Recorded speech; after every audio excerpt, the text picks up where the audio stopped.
কেমন আছেন সবাই? আশা করি ভালো আছেন। আজকে আমরা জানবো লুজনিয়ক থিওরিটা কি?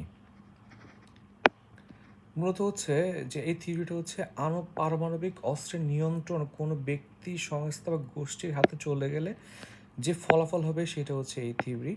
যেমন 1989 সালের পূর্বে সোভিয়েত ইউনিয়নের 15টা রাষ্ট্র ছিল, আপনারা সবাই জানেন। মূলত 1991 সালের পূর্বে মানে কোল্ড ওয়ারের পরে যে ভেঙে যায়, এখন এর মধ্যে হচ্ছে অনেক জায়গাতে হচ্ছে আপনার পারমাণবিক অস্ত্র রেখে দেওয়া হয়েছিল। যেমন ধরুন হচ্ছে কাজাখস্তানে ছিল, ইউক্রেন প্রভৃতি জায়গাতে।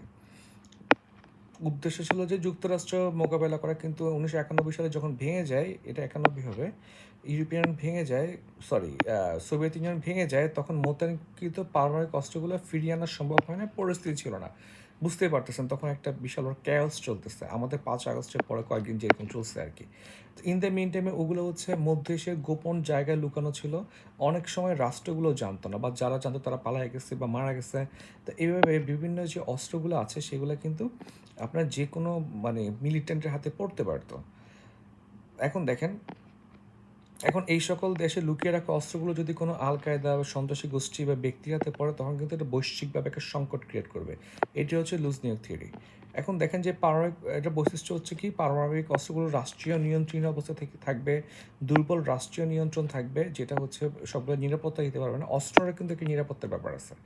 যেমন দেখেন যে এই যে 5 আগস্টের পরে কিন্তু থানায় হামলা করে কিন্তু অনেক অস্ত্র লুট হয়েছে, নন স্টেট অ্যাক্টরের হাতে চলে যাওয়ার আশঙ্কা থাকবে প্রভৃতি। মানে সাম্প্রতিক সময়ে ইউক্রেন, উত্তর কোরিয়া, কাজাখস্তান প্রভৃতি দেশে এই সংখ্যা দেখা দিয়েছে। এখন দেখেন মূলত এটা হচ্ছে এখন কেন ইম্পর্টেন্ট, মূলত এটা ইম্পর্টেন্ট হচ্ছে আপনার ন্যাটোর জন্য।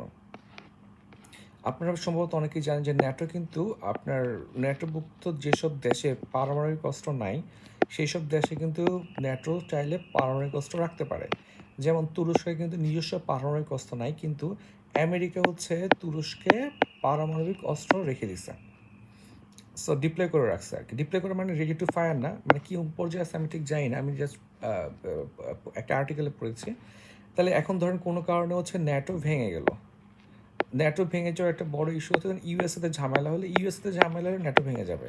এখন খোদ ইউএসএতে ঝামেলা হলো, ন্যাটো ভেঙে গেল, সেক্ষেত্রে হচ্ছে তুরস্ক চাইলে অস্ত্রগুলো হচ্ছে গায়েব করে দিতে পারে বা নাও ব্যাক করতে পারে। এটাই হচ্ছে লুজনিয়ক থিওরি। তবে এটা রাষ্ট্রীয় হাতে থাকবে না, তুরস্কের প্রেসিডেন্ট তো আর সেখানে সেখানে বোমা হামলা করে দিবে না। মূলত মিলিটেন্ট বা এইসব গোষ্ঠীর হাতে চলে যাওয়াটা হচ্ছে এই এই থিওরি।